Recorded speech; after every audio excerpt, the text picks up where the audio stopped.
If you enjoy stories like this, subscribe to Shadowed Tales, where every truth eventually comes to light. She wore white again a week after our divorce was finalized.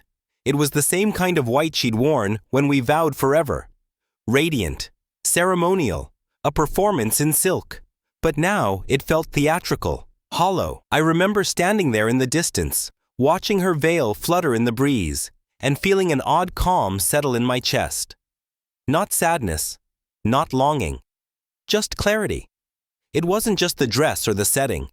It was how effortless she made it all look, as if I had never existed. That cold detachment, that ability to replace one life with another without blinking, it stunned me.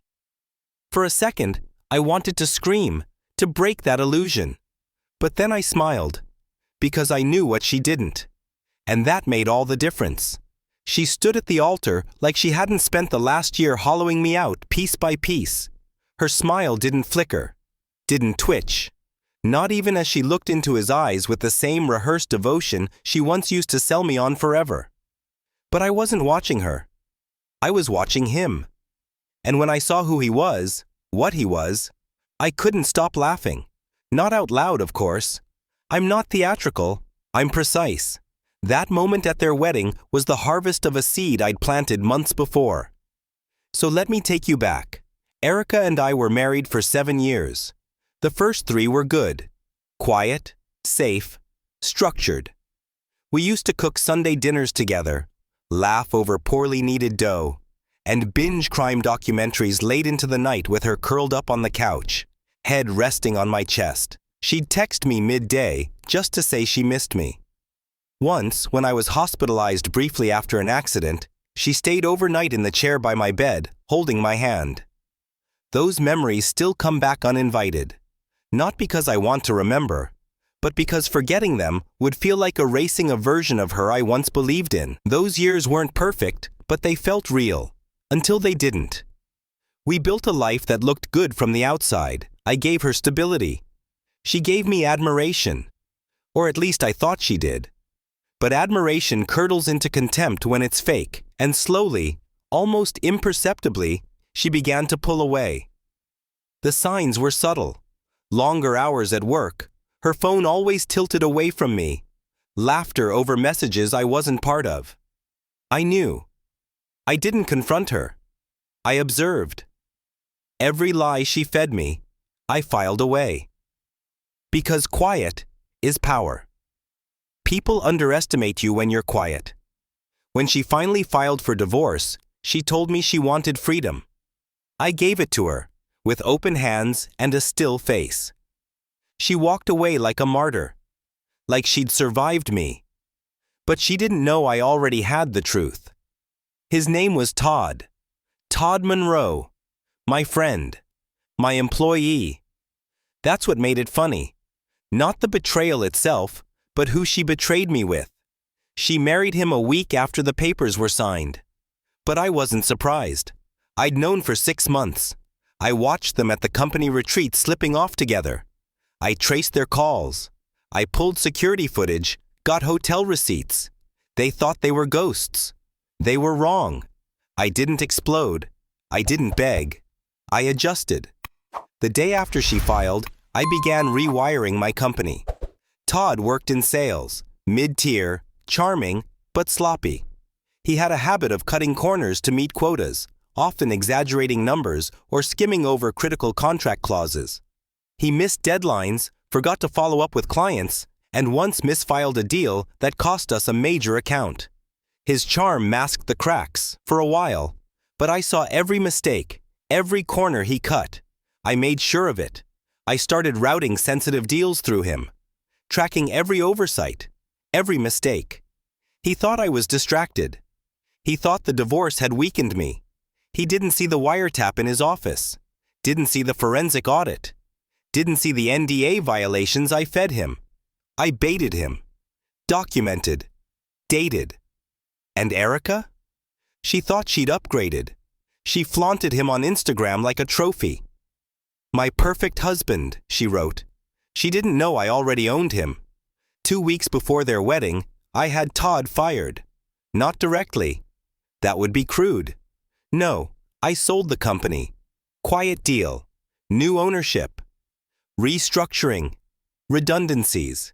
He never saw it coming. And Erica? She didn't ask questions. She never did. She'd rather ride the fantasy until it crashed.